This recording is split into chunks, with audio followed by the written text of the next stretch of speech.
Mesdames, Messieurs, bienvenue à ce nouveau numéro de dossier de la rédaction. Après 3 mois des vacances parlementaires, les députés nationaux et sénateurs ont retrouvé le chemin de l'hémicycle du Palais du Peuple depuis lundi 16 mars 2020 pour 3 mois de travaux en session ordinaire de mars. Quelles sont les priorités pour cette session de mars? Mon invité, Jonas Tsundu, député national élu, voulais-je dire, de la circonscription de Lukula dans le Congo central sur la liste de l'Union pour la nation congolaise. Avec lui, nous allons aborder ces sujets. Bienvenue, messieurs l'élu du peuple. Merci. Je rappelle que vous êtes coordonnateur de Cap pour le changement dans le Congo central. Je vous ai vu lundi dans la salle de plénière pour la rentrée parlementaire. Après 3 mois passés dans le Mayombe profond, vous êtes sûr que vous revenez avec les desiderata de la population? Oui, bien sûr, parce que vous savez que nous étions sur terrain. Nous sommes allés sur terrain pour effectivement échanger avec la population, comprendre ce que veut le peuple, constater ce qu'il y a et essayer de ramener à qui des droits ce qu'il faut dire et proposer ce qu'il faut faire. Mais apparemment, M. Jonas Tsundu, vos actions sur terrain ont été fortement critiquées par les politiques, certains politiques du Congo central. On vous a vu réhabiliter les routes, ils disent ce n'est pas le travail d'un député national. Bon, ils ont raison de critiquer. Vous savez, seul un paresseux, peut critiquer un travailleur. C'est-à-dire quand quelqu'un manque à faire, quand quelqu'un est en crise d'initiative, il se mettra à critiquer les autres. Je vais te donner un exemple clair. C'est comme un médecin qui est en train d'opérer, ou une femme qui a une douleur d'enfantement et qui est dans la salle d'accouchement, qui est en train d'accoucher, d'enfanter, avec toute cette douleur d'enfantement. Et on lui apprend, pendant la douleur d'enfantement, qu'il y a une rivale qui est à la porte de ta maison, qui estime que tu n'es pas à la hauteur d'être dans ce mariage-là. Est-ce que la femme-là cessera, arrêtera d'accoucher pour s'occuper à celle qui n'accouche pas? Je ne crois pas, non. Je crois que c'est non. Pourquoi? Parce qu'elle a une mission. Elle est en train d'accomplir quelque chose, mais avec douleur. Seule une femme qui a accouché peut comprendre la douleur d'enfantement. Celle qui n'a jamais accouché, elle ne sait même pas, quand on lui dit « j'ai souffert lorsque j'enfantais », elle ne comprendra pas de quoi on parle. Donc, sauf celui qui a déjà réalisé ce que je fais, notamment les gouvernements provinciaux, les gouvernements nationaux, les ONG, la Banque mondiale, sauf ceux qui ont déjà fait ce que je fais, peuvent mesurer la hauteur, la profondeur et le poids de ce que je suis en train de faire. Mais le problème, c'est que vous vous substituez à l'État. C'est le travail de l'État. Vous savez, le gouvernement provincial, la réhabilitation des routes des dessertes agricoles. Vous avez raison de dire quel député pour quelle espérance du peuple. Je vous avais dit la fois passée, il faut que chacun de nous prenne garde de la manière dont il écrit l'histoire de sa politique, sa vie politique. Moi, je ne me substitue pas à l'État.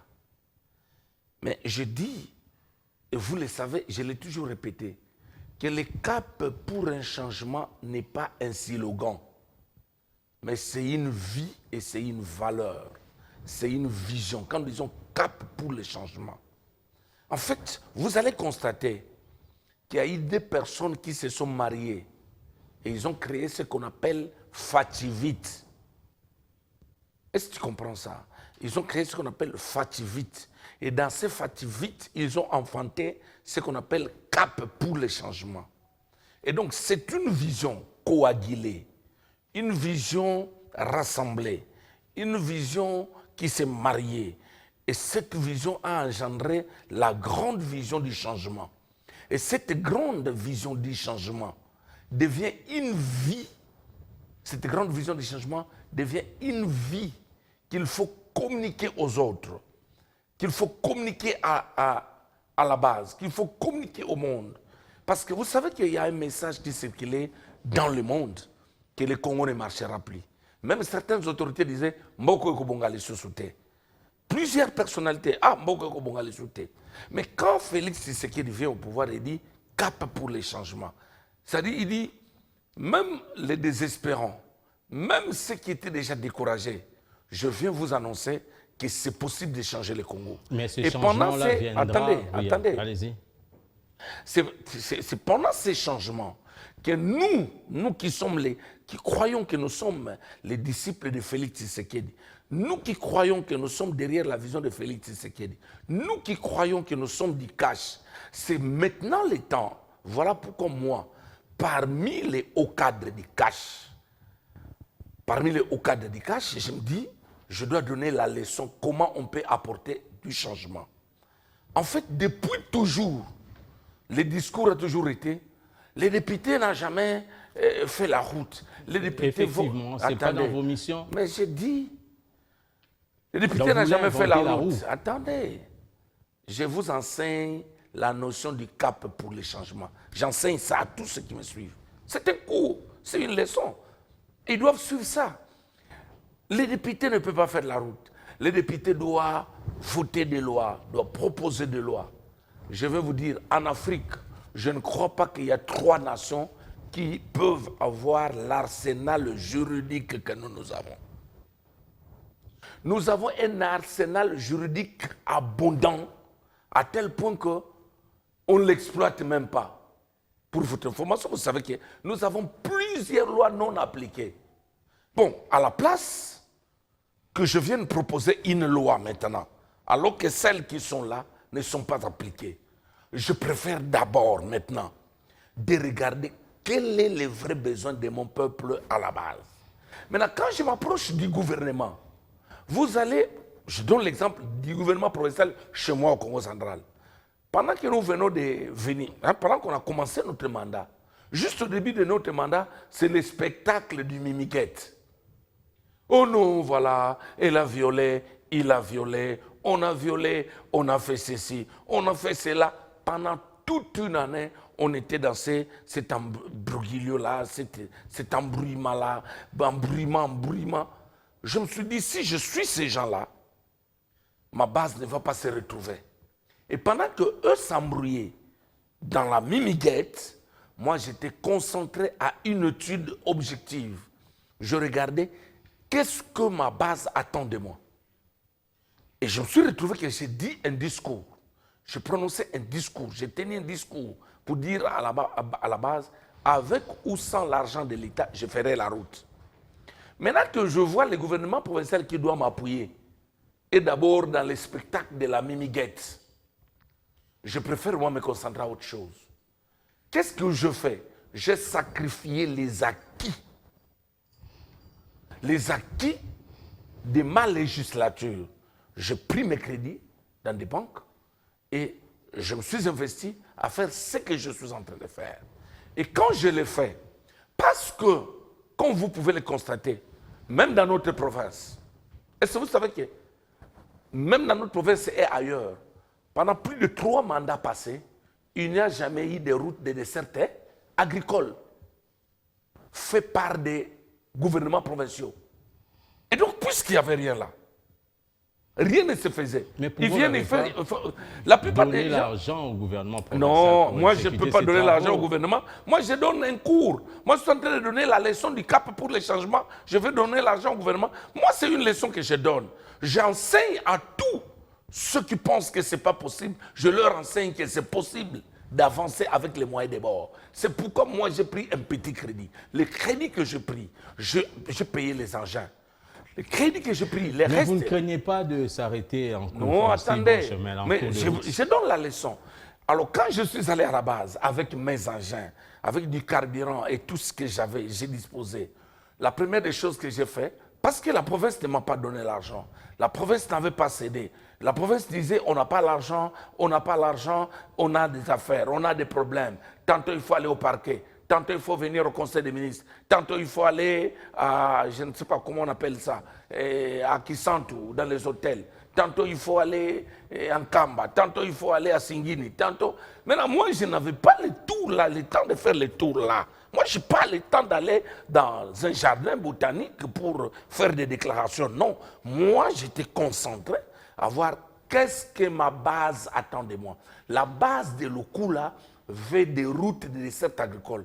Parce que c'est par ces routes-là que ma base deviendra indépendante. C'est-à-dire l'autonomie financière, l'autonomie économique reviendra lorsqu'il y aura des routes qui leur permettra de vendre leurs produits alimentaires, et leurs produits agricoles, et donc ils peuvent vendre et ils deviendront autonomes. Les marchés reviendront. Et c'est là, quand je commençais, les gens savaient que je vais m'épuiser. Oui. Mais lorsque je suis arrivé sur le terrain, pas assez de moyens. Suivez la deuxième leçon.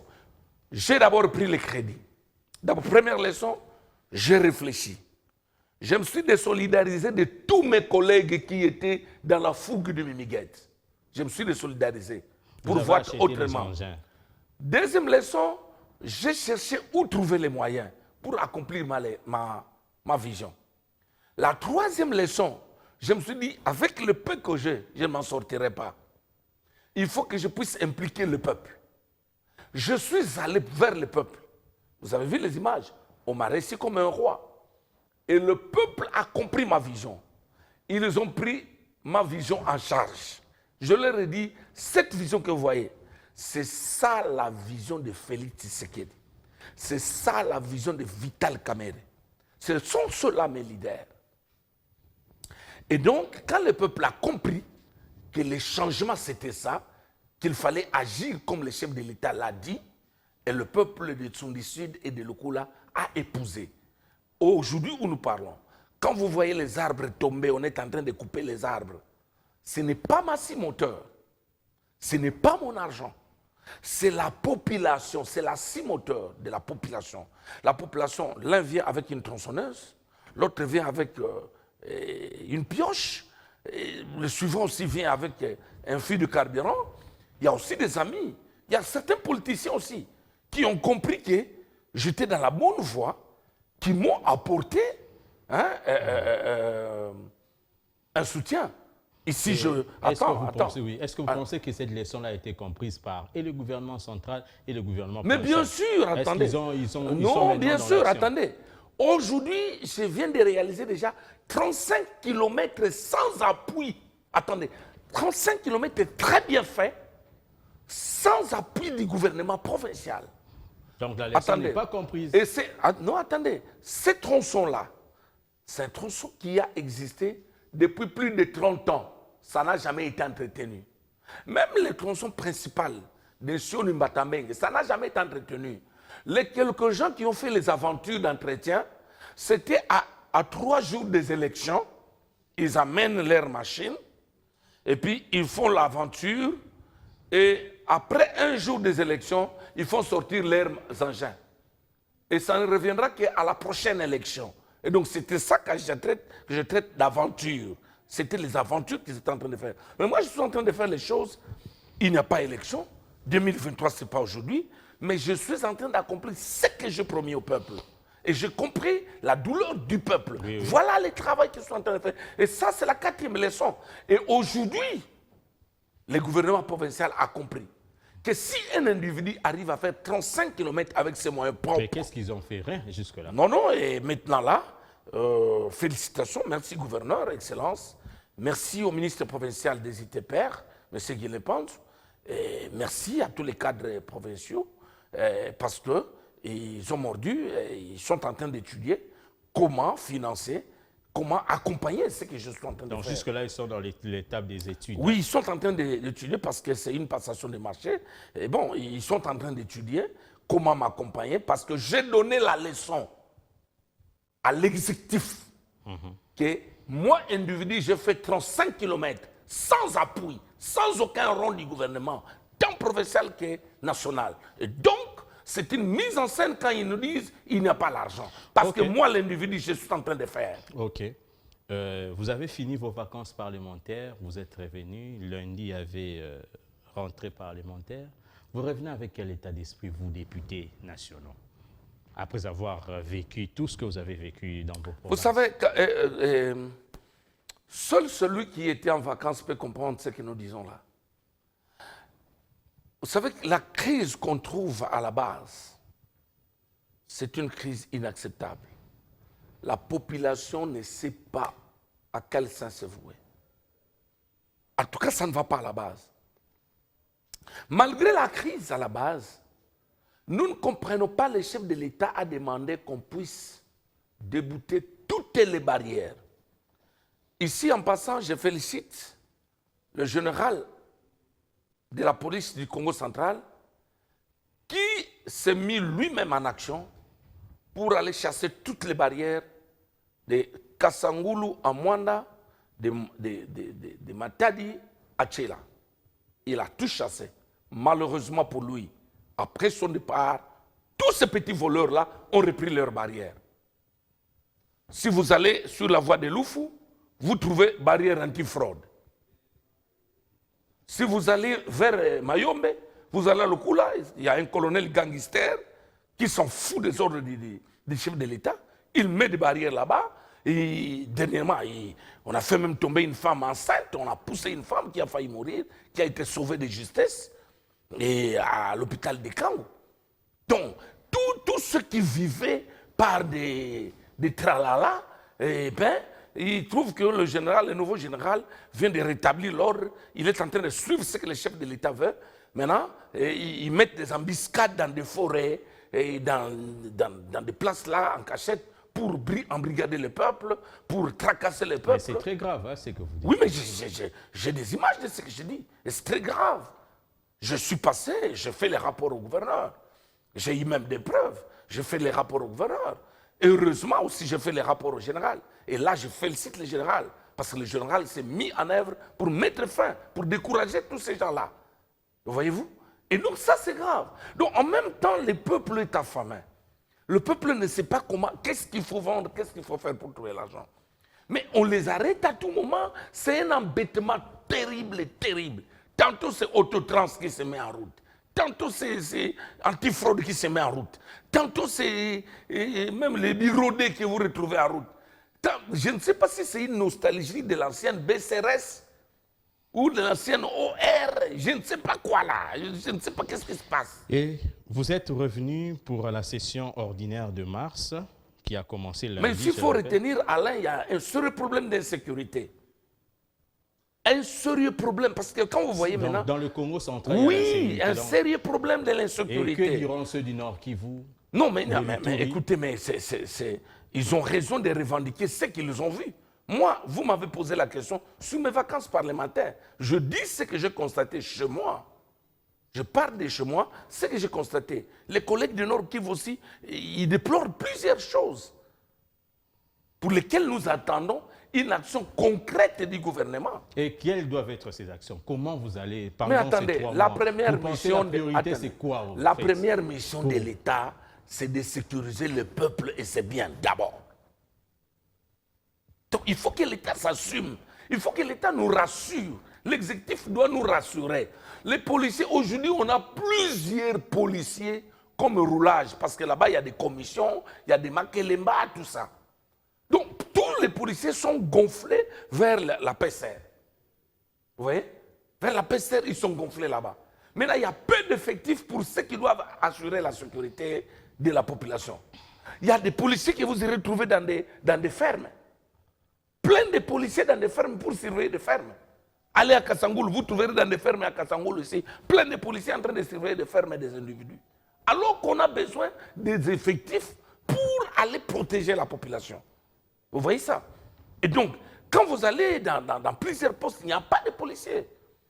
Et la police, on ne lui donne pas les moyens pour travailler. C'est ici que j'en appelle le ministre de l'Intérieur de prendre ses responsabilités. On doit mettre à la disposition de la police des moyens conséquents, notamment des jeeps, des moyens de déplacement. Pour ceux qui sont en milieu rural là-bas, on doit leur donner des motos, on doit les équiper. Parce qu'il n'y a pas d'équipement, comment ils vont travailler? Je vous rappelle qu'il y a le ministre, le vice-premier ministre en charge de l'Intérieur qui a même sollicité un appui budgétaire pour équiper. C'est ça, j'encourage et je soutiens ça. On attend la suite. Comment vous allez travailler par rapport à tout ce que vous avez vu là? Vous pensez que la priorité au niveau des travaux à l'Assemblée nationale lors de la session de mars est quoi? Non, mais bon, je crois que je ne peux pas me répéter en rapport avec ce que la présidente, notre président de l'Assemblée a déjà dit. Il y a certaines priorités qui ont été données.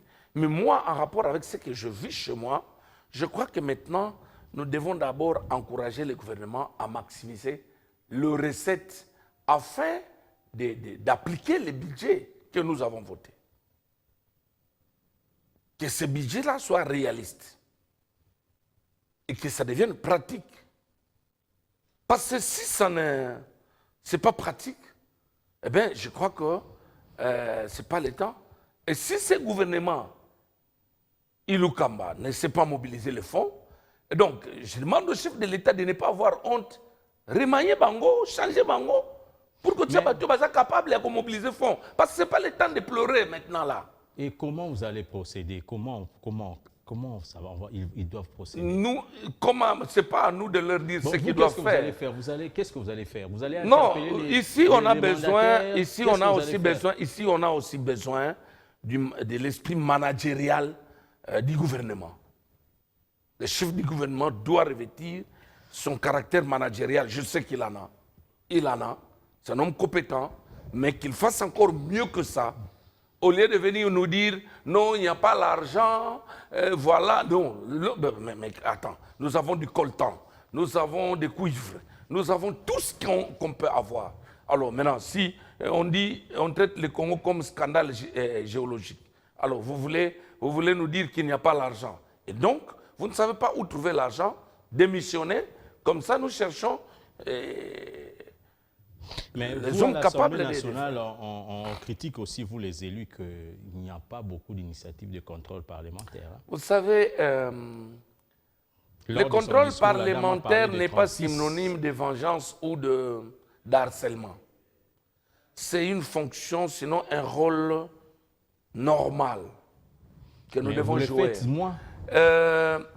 Nous venons de voter dernièrement dans la session parce qu'on a voté les budgets. Nous avons voté les budgets. Ce n'est pas dans la même session où on devrait ouvrir un affront pour... Non, non, non. On devait leur laisser le temps de travailler. Maintenant, on a laissé le temps de travailler. Maintenant que nous venons de rentrer, nous allons nous mettre au travail. Nous allons contrôler, nous allons accompagner, nous allons redresser, nous allons interpeller, nous allons agir conformément au prescrit de la loi. Donc, il y aura un travail qui sera fait sans aucun esprit de règlement des comptes. Donc, personne ne va tomber au cas où il y avait vraiment des griefs. Mais pourquoi on doit craindre la tombée des gens? La présidente de l'Assemblée nationale a tenu un discours d'ouverture de la session de mars. Son collègue aussi du Sénat a tenu ce discours-là devant les sénateurs. Les deux parlent de bonne gouvernance, qui doit être le socle dans la gestion de la Respublica.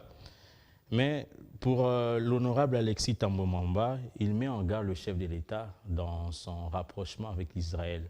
Nous faisons partie de l'Union africaine et ce sera moins prudent de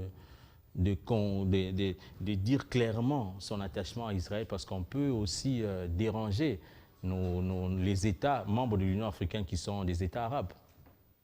Ça, ce sont là les propos dangereux de nos autorités parlementaires parfois. Je ne sais pas si c'est un excès de zèle que parfois nos autorités prennent. Dans une équipe, vous avez différents. Nous faisons partie de l'Union africaine. Yes. Dans l'Union africaine, on a des pays arabes. Je traite ça des propos dangereux. Je traite ça des propos dangereux.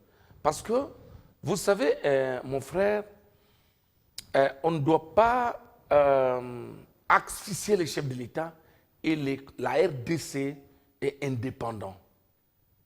Tu comprends? C'est un État indépendant. Donc, devenir président de l'Union africaine ne doit pas hypothéquer nos engagements diplomatiques. Ça ne doit pas restreindre nos engagements diplomatiques. Mais Paul Kagame était ici, président, il a joué la même fonction, non? Mais le Rwanda a toujours été soutenu par Israël. Les États-Unis ont toujours soutenu le Rwanda. Ils avaient de bonnes relations. Pourquoi nous ne sommes pas des Arabes? Nos relations africaines doivent se fonder à la limite de nos contacts diplomatiques. Mais les gens ne peuvent pas asphyxier le chef de l'État à orienter sa politique en fonction de leur foi ou de leurs convictions, et je ne sais pas, religieuses. Non.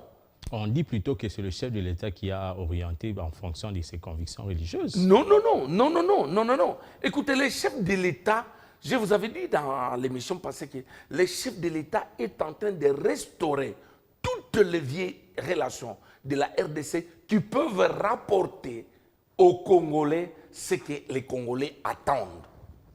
Et donc, vous n'allez pas nous dire, voilà, attention avec la relation avec les Américains, attention avec la relation la relation avec l'Israël. Israël. Non, mais quoi?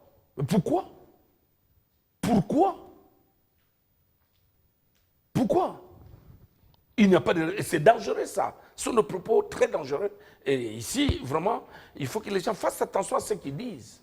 Parce que le chef de l'État, il est là, il a la liberté d'apprécier comment il doit marcher. Mais d'autant plus que, peux-tu me dire les vrais problèmes que le Congo a avec Israël? Et le Congo doit être géré dans les conflits des autres États. Si la position, par exemple, la position de Trump, son plan de sortie des crises pour le Moyen-Orient est rejetée par l'Union africaine. Je vais te poser la question. Moi, est-ce que devons-nous soutenir ou rejeter? Non, attendez. Quand les millions de Congolais mouraient par des incursions des États voisins, quelle était la réaction de l'Union africaine?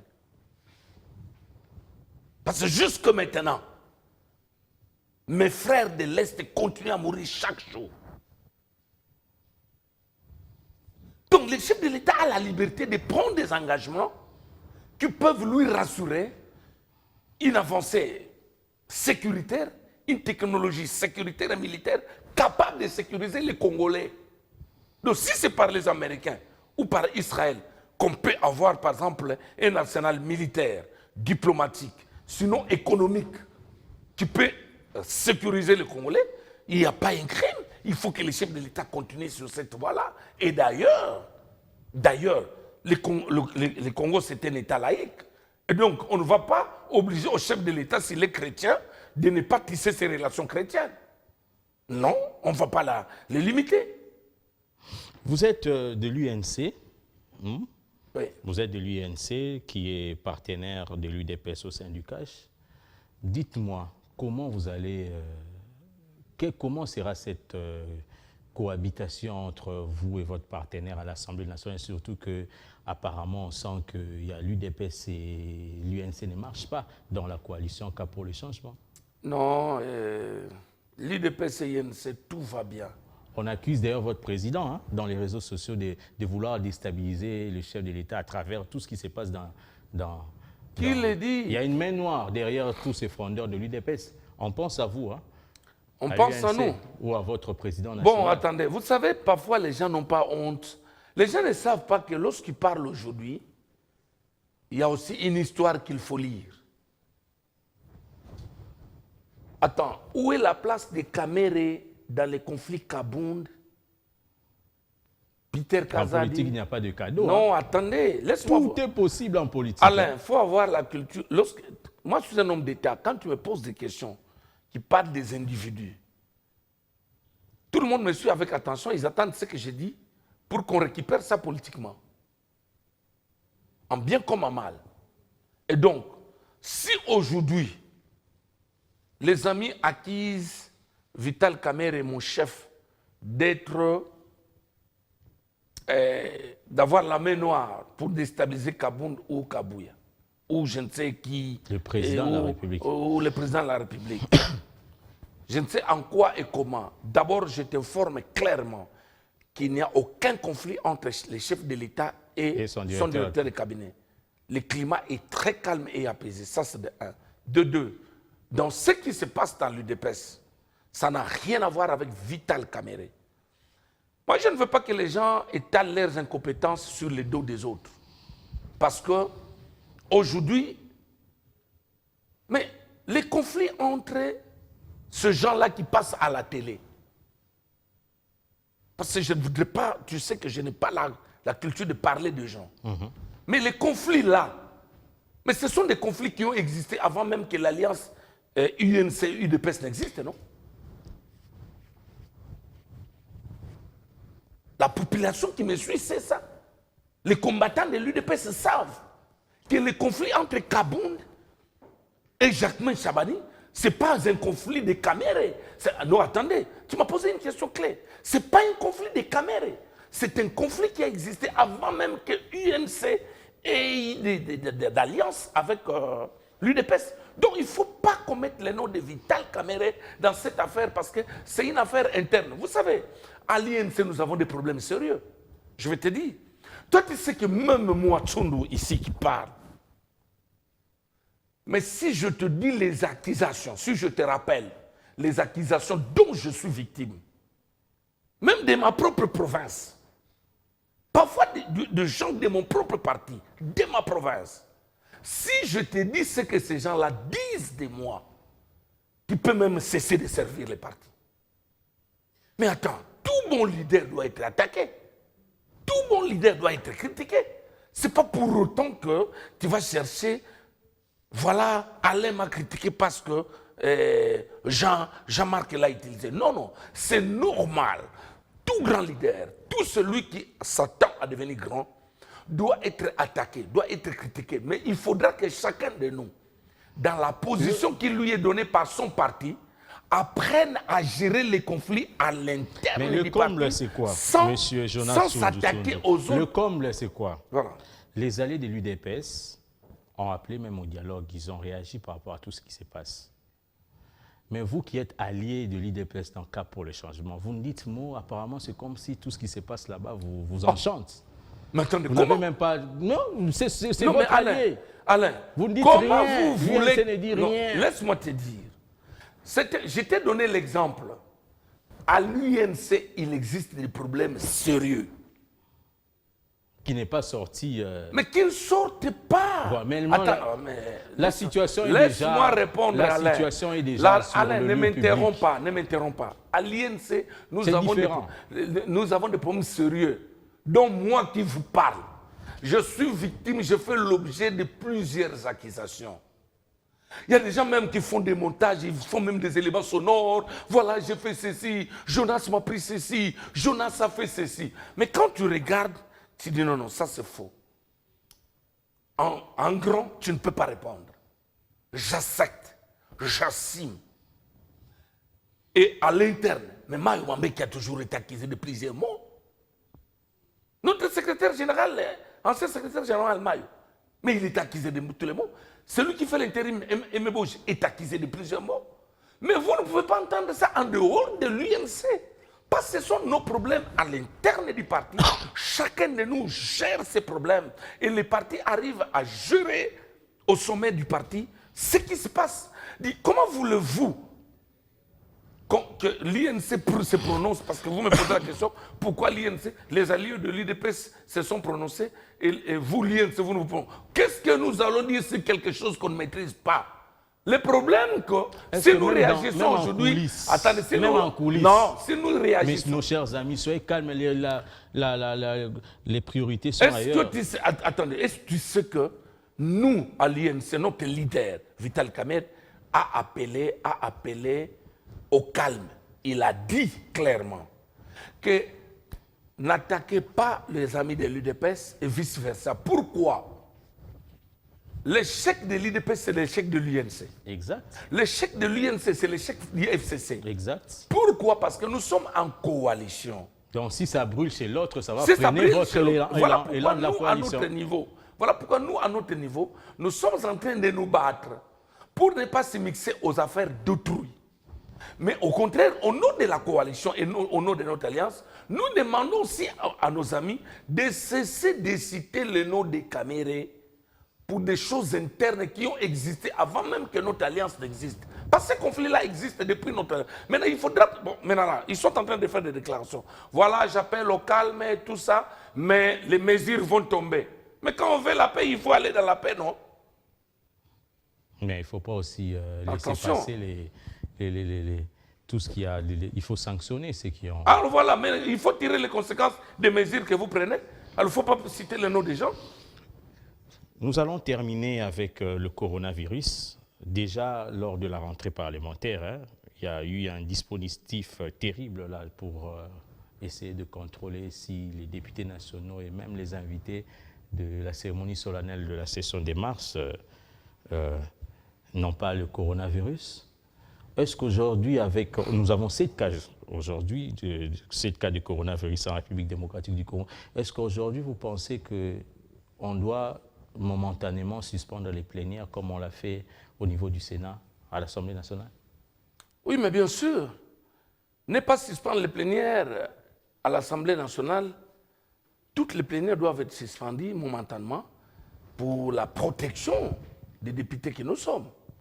Nous représentons le peuple, nous avons droit à la protection. Et c'est de notre droit. D'ailleurs, je suis de la Commission des droits de l'homme. Au nom du droit de l'homme, du droit des députés, la présidente doit nous protéger. Il doit surseoir les plénières pour notre protection. Et ici, j'en appelle même aux écoles qui n'ont pas encore fermé. Je crois qu'ils doivent protéger les enfants. Parce que selon les experts en la matière, les informations à notre possession, que l'affaire est sérieuse. Et donc, on ne doit pas banaliser ce qui peut tuer la vie d'un homme. Voyez-vous? Et donc, si, voyez-vous, par exemple, même les enfants qui vont à l'école, si jamais, bon, avec les enfants, comment vous allez leur dire, voilà, soyez à 1 mètre de votre ami? Les enfants vont toujours jouer ensemble. Dans les universités, c'est normal que vous restez à côté de votre collègue. Et donc, voilà, je crois que c'est important que chacun, en ce qui le concerne, prenne au sérieux les informations que le gouvernement est en train de livrer. Parce qu'aujourd'hui, ça, ce sont des informations officielles. L'État dit que le coronavirus est en RDC. Ce n'est pas une tierce personne, mais c'est le gouvernement qui annonce. Et le gouvernement lance une opération protectionnelle de sa population. Maintenant, et des individus pour des gains sordides... Et si on veut demander à M. Jonas Tsundu de proposer des mesures, à part fermer les écoles, tout ça, éviter que les gens puissent... se rencontrer, puissent se constituer des groupes de plus de 10, qu'est-ce que vous pouvez encore proposer? Ah, papa, je ne suis pas expert en la matière. Vous savez, dans chaque domaine, hein, il y a des experts. Moi, il faut me demander d'autres choses, mais la médecine, il faut appeler les médecins. Suspension des vols internationaux? Il faut inviter un député médecin pour vous donner les détails qu'il faut dans tout ça. Mais ce que je peux retenir et dire aux gens, il faut se sécuriser d'abord soi-même avant qu'on te sécurise par une autre personne. Ce sera votre dernier mot, monsieur le député national. Mon dernier mot, je voudrais demander à tous les combattants de l'UNC, tous les membres de l'UNC, de rester calmes. Vous savez, il y a même une vidéo qu'on fait circuler, où il y a beaucoup d'argent, où on dit que, voilà, on a trouvé l'argent à la maison de Vital Kamerhe, à l'est, au Kivu, c'est l'argent des Camérés. Écoutez, chers membres de l'UNC et population congolaise, c'est l'un des hommes sérieux de la RDC qui vous parle. Cette vidéo-là avait d'abord circulé, soi-disant, que c'est la famille de Kabila qui faisait fuir l'argent qu'on a arrêté au Nigeria et tout ça en Tanzanie. La même vidéo avait encore circulé, soi-disant, que c'était l'argent qu'on faisait circuler et qu'on a arrêté de la fille d'Eduardo Santos. Et aujourd'hui, la même vidéo circule. Oh non, voilà, cet argent est arrêté, l'argent de Vital Kamerhe. C'est ici que j'appelle le peuple congolais à comprendre d'où vient le mal. D'où vient le mal. En fait, les gens sont déterminés à déstabiliser la relation Vital Kamerhe-Félix Tshisekedi. Mais je crois qu'ils ont déjà échoué parce que les deux jumeaux là, ils sont ensemble, ce sont deux frères qui sont déterminés à changer le Congo positivement. Et je crois que la voie où ils nous ont mis, c'est cette voie aujourd'hui qui nous aide, nous, chacun à travailler. J'en appelle aux collègues, aux amis qui gèrent le pouvoir avec nous, les amis du FCC, les amis de l'UDPS. Moi, je crois, nos leaders se sont déjà mis ensemble pour enterrer la hache de la guerre, pour se prodiguer du conseil, pour apporter les remarques. Le chef de l'État a pris sa position de l'autorité pour rappeler à chacun ce qu'il doit faire comme travail. Et je crois que nous devons prendre l'attitude du chef de l'État. Regardez Félix Tshisekedi, il conduit ce pays sans orgueil, sans provocation, sans gêner qui que ce soit. Il est toujours souriant devant le chef de l'État sortant, Kabila. Il est toujours souriant devant Vital Kamerhe. Il est toujours souriant devant Fayoulou. Quelles que soient les attaques qu'on les fait, il est toujours souriant, il est coopératif, il est toujours rassembleur. Je crois que nous tous, nous devons suivre l'image, sinon le modèle de cet homme Félix Tshisekedi. Parce que c'est seulement de cette manière-là que nous pouvons rebâtir le Congo. Ok, merci monsieur le député national Jonas Tshundu, élu de Lukula dans le Congo central sur la liste UNC, coordonnateur de CAP pour le changement dans le Congo central. Merci d'avoir répondu à notre invitation. Merci à vous également, chers téléspectateurs, d'avoir suivi ce dossier de la rédaction. Nous nous retrouvons dans le prochain numéro. Au revoir.